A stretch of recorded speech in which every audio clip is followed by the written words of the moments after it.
नमस्कार दोस्तों, स्वागत है आपका द ग्राउंड रिपोर्ट में। मैं हूं समीर आत्मज मिश्र। जनरल एम नरावणे की पुस्तक 4 स्टार्स ऑफ डेस्टिनी छपने से पहले ही उसने तहलका मचा दिया है। तहलका इसलिए मचा दिया है कि संसद में उसकी 2 लाइनें क्या कोट कर दी गई, पूरी की पूरी सरकार हिल गई। आपको पता ही है, पिछला जो सत्र है, धन्यवाद राष्ट्रपति के धन्यवाद अभिभाषण पर जो धन्यवाद प्रस्ताव था, उस पर चर्चा नहीं हो पाई। पिछला पूरा हफ्ता उसी में चला गया। लोकसभा में नेता प्रतिपक्ष उस पुस्तक के कुछ एक पैराग्राफ का जिक्र करने लगे और उस पर तहलका मच गया। वहां प्रधानमंत्री भी बैठे हुए थे, रक्षा मंत्री भी बैठे हुए थे, गृह मंत्री भी बैठे हुए थे, और रक्षा मंत्री और गृह मंत्री ने बिल्कुल आसमान सिर पर उठा लिया। इसलिए उठा लिया कि उसमें बहुत सारी बातें ऐसी थीं, लिखी हुई थी, जिसने सरकार की पूरी जो कार्यशैली है उस पर सवाल उठा दिए। प्रामाणिकता के साथ सवाल तो पहले ही उठ रहे थे। आपको पता ही होगा कि जब पूर्वी लद्दाख क्षेत्र में चीन की सेनाएं वहां आ गई थी, बफर जोन में घुसने लगी थी, उसके बाद जिस तरीके से सेना वहां अनुमति मांग रही थी कि हमको क्या स्टेप उठाना है, सरकार सो रही थी और 2.5 घंटे के बाद जवाब मिलता है कि जैसा चाहो, जो उचित समझो वो करो। और ये जवाब प्रधानमंत्री देते हैं वाया राजनाथ सिंह। खैर, खूब चर्चा हुई है। अब सवाल यह है कि इस किताब को छपने की परमिशन क्यों नहीं मिल रही है। जनरल नरावणे 2022 में रिटायर हुए, 2019 से लेकर 22 तक वो सेनाध्यक्ष रहे और 22 में वो रिटायर हुए। रिटायरमेंट के बाद आमतौर पर तमाम जो सेना के अध्यक्ष होते हैं, बड़े पदों पर रहते हैं, या उनसे छोटे भी तमाम ऐसे अधिकारी होते हैं जिनको सरकार उनका इस्तेमाल, उनके अनुभव का, उनके प्रशासनिक अनुभव का, उनके सैन्य अनुभव का इस्तेमाल तमाम जगहों पर करती है। लेकिन जनरल नरावणे को सरकार ने किसी इस तरह की जगह पर उनके अनुभव का इस्तेमाल की जरूरत नहीं समझी। और जब जनरल नरावणे ने अपनी पुस्तक मेमोयर, एक तरीके का एक संस्मरण है, ये जो किताब है उनकी 4 स्टार्स ऑफ डेस्टिनी, ये संस्मरण है जो कुछ उनके कार्यकाल में हुआ है। उन्होंने सेनाध्यक्ष के रूप में, एक सैनिक अधिकारी के रूप में जो कुछ चीज़ें देखी हैं, अनुभव की हैं, उन सारी चीज़ों को उस किताब में अपने लिख रहे थे, लिखे हैं और उसको लोगों के सामने लाते हैं। आमतौर पर यह होता है, बहुत सारे लोग जो महत्वपूर्ण पदों पर रहते हैं उस समय की बहुत सी चीज़ें ऐसी होती हैं जो पब्लिक डोमेन में नहीं होती हैं, लेकिन रिटायरमेंट के बाद उन पर वो बंदिशें नहीं रह जाती हैं और उनको ले आते हैं। हाँ, कुछ जगहों पर ऐसी चीज़ें जो बहुत सीक्रेट चीज़ें होती हैं वो नहीं डिस्क्लोज की जाती हैं और उतना ध्यान कोई भी जिम्मेदार अधिकारी होगा तो वो भी रखता है। लेकिन उसके अलावा बहुत सारी चीज़ें ऐसी होती हैं कि जिनको पब्लिक डोमेन में लाने में कोई दिक्कत नहीं होती। हाँ, दिक्कत उनको होती है, उस समय के जो राजनीतिक दल होते हैं, सरकारें होती हैं, उन्हें हो सकती है, लेकिन उससे कोई मतलब नहीं है। आर्मी के बातें हैं, किस तरीके से आर्मी को रोका गया। तो ये जो पुस्तक है 4 स्टार्स ऑफ डेस्टिनी, इसमें उन्होंने अपने कार्यकाल के दौरान की बहुत सारी चीज़ें लिखी, जिसमें लद्दाख का मामला है, गलवान घाटी में क्या कुछ हुआ उसका जिक्र है। और सबसे महत्वपूर्ण बात यह है कि यह सरकार आर्मी की स्ट्रक्चरिंग में एक बड़ा बदलाव लेकर आई, जिसको आपको याद होगा कि जिसको लेकर उत्तर भारत के, दक्षिण भारत के भी कुछ राज्यों में जबरदस्त बवाल हुआ, बड़ा विरोध हुआ, और वो थी अग्निपथ योजना। इस अग्निपथ योजना को लेकर सेना के भीतर भी जबरदस्त विरोध था। वो जनरल नरावणे की किताब इस संस्मरण से पता चलता है।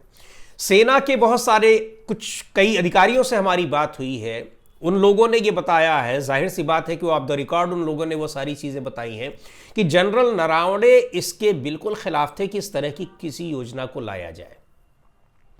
और अपनी पुस्तक में जनरल नरावणे ने लिखा हुआ है कि वो, उन्होंने जैसे ही ये सुना कि ये योजना लाई जा रही है, वो शॉक्ड रह गए।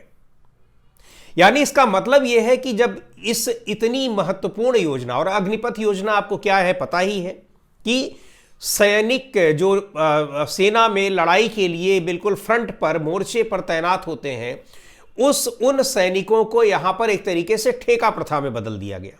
4 साल के लिए उनको नियुक्त किया जाता है। अब तो योजना लागू ही हो गई है। उसके बाद उनको 30,000 रुपये महीने देते हैं। फिर जब वो रिटायर होकर आते हैं तो उनको कुछ चीज़ें, कुछ और फंड उनको होता है जो इकट्ठा हुआ रहता है, वो सारी चीज़ें दी जाती हैं। और बाकी उनको सैनिक का दर्जा या फिर उसके अलावा जो और सुविधाएं होती हैं, पेंशन होती हैं, ये सारी चीज़ें उनकी ख़त्म कर दी गई। बिल्कुल पूरी तरीके से ये ठेका प्रथा वहाँ पर शुरू कर दी गई। और आपको पता ही है कि जो फ्रंट पर लड़ने वाले जो वीर होते हैं, सैनिक होते हैं, वो वही होते हैं। अधिकारी भी होते हैं, ऐसा नहीं है, लेकिन उस मोर्चे पर सबसे ज़्यादा जिसका सामना होता है, हर व्यक्ति वहाँ बड़ा महत्वपूर्ण होता है। हर एक सैनिक, और सैनिक ही नहीं, जो लड़ रहे हैं केवल वही नहीं, उस पूरी प्रक्रिया में, उस पूरे सिस्टम में जितने लोग होते हैं, सबकी अपनी भूमिका होती है, सब महत्वपूर्ण होते हैं मोर्चे पर जो लोग तैनात होते हैं।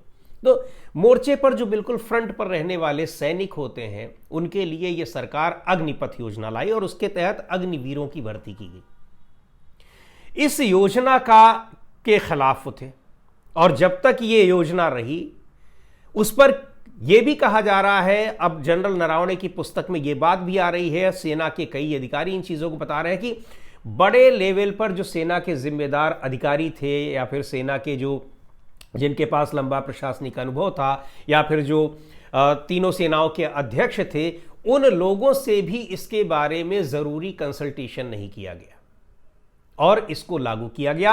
लागू किया जा रहा था ये जनरल नरवणे के समय में, लेकिन जब उनको पता लगा कि ये क्या हो रहा है, तो वो इसके बिल्कुल खिलाफ थे और नहीं लागू करने देना चाह रहे थे।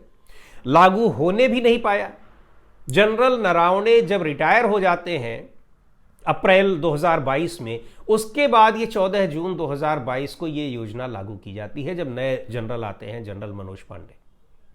तो नरवणे साहब अपनी पुस्तक में उस संस्मरण को भी लिख रहे हैं कि अग्निपथ योजना के बारे में जब उन्होंने सुना तो उनके कान खड़े हो गए।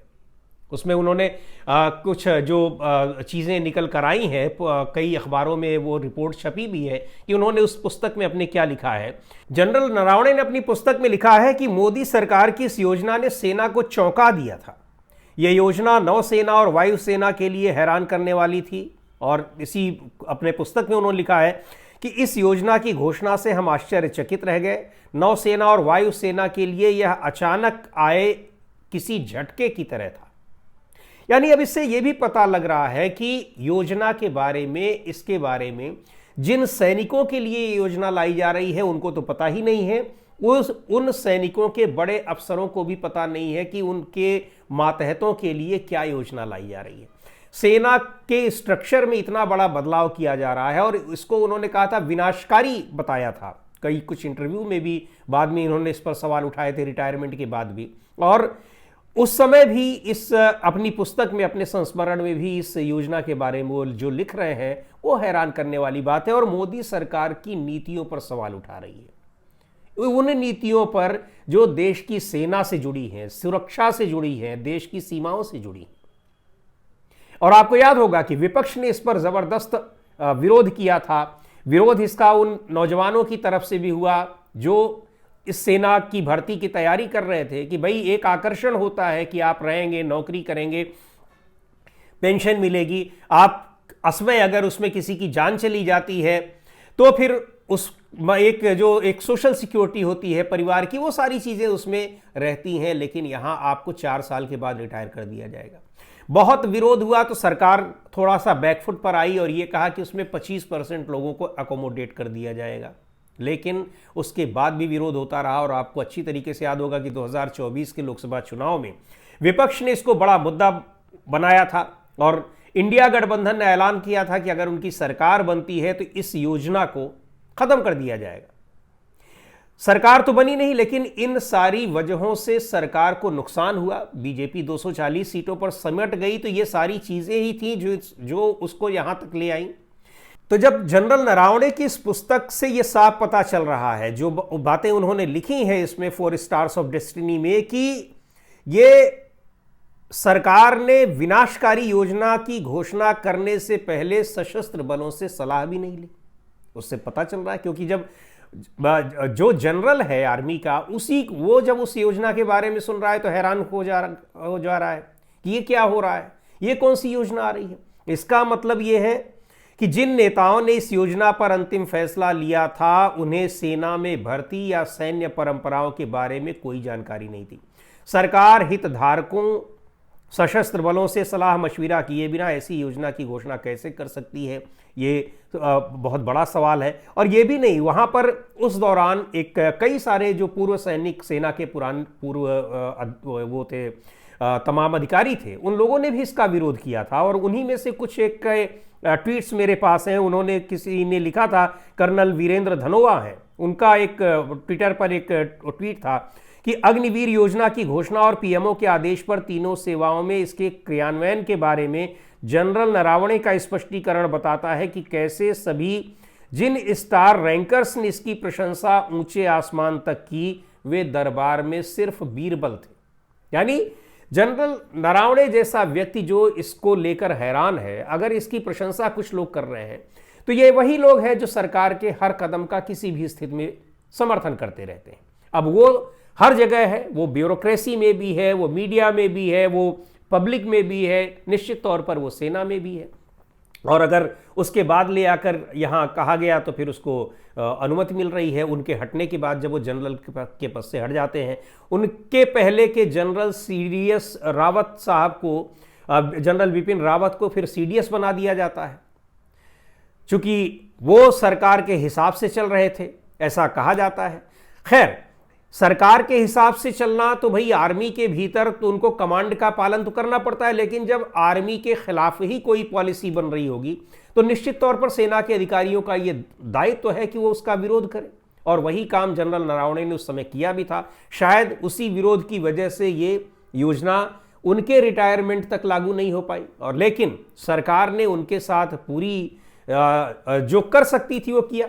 यानी ये रिटायरमेंट के बाद उनको पूरी तरह से भूल जाना, उनको कोई महत्वपूर्ण जिम्मेदारी न देना। हालांकि ज़रूरी नहीं कि सबको दी जाए, लेकिन बहुत सारे लोगों को दी जाती है। और ऐसा भी नहीं होता कि बाकी सारे सेना में रहते हुए वो सरकार के समर्थक होते हैं या सरकार की विचारधारा के, सरकार की राजनीतिक विचारधारा के समर्थक होते हैं।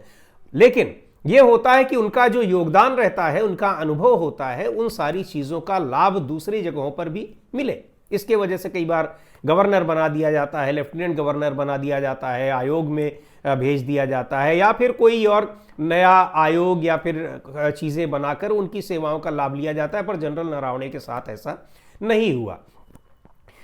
अब ये अलग बात है कि जनरल नरावणे के साथ उनको कोई पद दिया गया या नहीं दिया गया, लेकिन उनकी किताब और उनके नाम से सरकार को कितना परहेज है ये दिखाई पड़ गया कि कैसे, एक तो उनकी किताब को छपने की अनुमति नहीं मिल रही है, और दूसरी ये है कि उनकी किताब का जिक्र आते ही कैसे यहां पर आसमान सर पर उठा लिया गया। लेकिन अब जो बातें उनकी आई है, अब उसकी सॉफ्ट कॉपी भी लोगों के पास पहुंच रही है। बहुत सारे माध्यम हैं। आज के समय में आप किसी भी चीज को अगर दबाना चाहेंगे, छिपाना चाहेंगे, छिपने वाली नहीं है। वो बात बाकायदा आ चुकी है। और क्या कुछ हुआ था, सवाल उस समय भी उठे थे। उस समय भी प्रधानमंत्री ने कह दिया न कोई आया था न कोई आएगा, पर 20 जवानों की वहां पर जान चली गई। और इसको बताया कि उनके जीवन का सबसे बड़ा दुखद दिन था, जनरल नरावणे ने कहा। तो ये सारी चीजें आप छिपाने की कितनी भी कोशिश करेंगे वो बाहर आएंगी ही। लेकिन सवाल यह है कि सरकार कितने स्तर पर झूठ बोलेगी, संसद में भी झूठ बोलेगी। और ये कि इतनी बड़ी योजना जिनके लिए बनाई जा रही थी उनको कुछ पता नहीं चला। योजनाएं ऐसे ही बन रही हैं। आपको याद होगा कृषि कानून भी जब लाए गए थे, किसानों से कोई कंसल्टेशन नहीं हुआ था। कुछ उद्योगपतियों ने बड़े बड़े गोडाउन बनाने शुरू कर दिए थे, बन भी गए थे कि अब तो योजना लाई जा रही है और उससे उनको फायदा होना है। यह अलग बात है कि इतना तीव्र प्रतिरोध उसका हुआ कि आखिरकार सरकार को उसको वापस लेना पड़ा।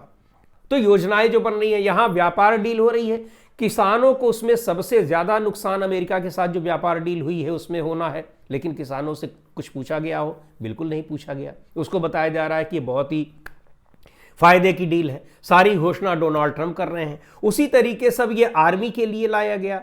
ये अग्निपथ योजना, आर्मी के अफसरों को, आर्मी के लोगों को पता ही नहीं कि सरकार क्या करने जा रही है। तो सवाल यह है कि नीतियां जिनके लिए बन रही हैं वो सारी नीतियां तय कौन कर रहा है, बना कौन रहा है, और किनके लिए बनाई जा रही हैं? ये बहुत बड़ा सवाल है। सरकार बुरी तरीके से इसमें घिरी है। यही वजह है कि जनरल नरावणे की पुस्तक तो छोड़ दीजिए, जनरल नरावणे के नाम से भी सरकार को कितनी परेशानी है। और जब उनकी पुस्तक का जिक्र करने पर अड़ा हुआ है विपक्ष, तो संसद को चलने ही नहीं दिया जा रहा है सत्ता पक्ष की ओर से। ये गतिरोध कब तक रहेगा देखते हैं, लेकिन जनरल नरवणे ने सरकार को बुरी तरीके से एक्सपोज कर दिया है। आर्मी के फ्रंट पर, तमाम दूसरे फ्रंट पर वो एक्सपोज्ड है ही, लेकिन सेना के फ्रंट पर भी किस तरीके से सरकार समझौतावादी नीति के तहत कर रही है और एक पलायनवादी तरीके से वो काम कर रही है कि आपकी दुश्मन सीमा पर आकर खड़ा हुआ है, अटैक कर रहा है और आप कोई निर्णय ही नहीं ले पा रहे हैं कि करना क्या है। आपने कह दिया कि जो समझ में आए आप वो करिए। आज की वीडियो में इतना ही। अगले वीडियो में फिर मिलेंगे एक नए विषय के साथ, एक नए मुद्दे के साथ। द ग्राउंड रिपोर्ट के यूट्यूब चैनल को आपने अब तक सब्सक्राइब ना किया हो तो ज़रूर कर लें। हमारे वीडियोस को लाइक करें, शेयर करें और अपने सुझाव भी हमें ज़रूर भेजें।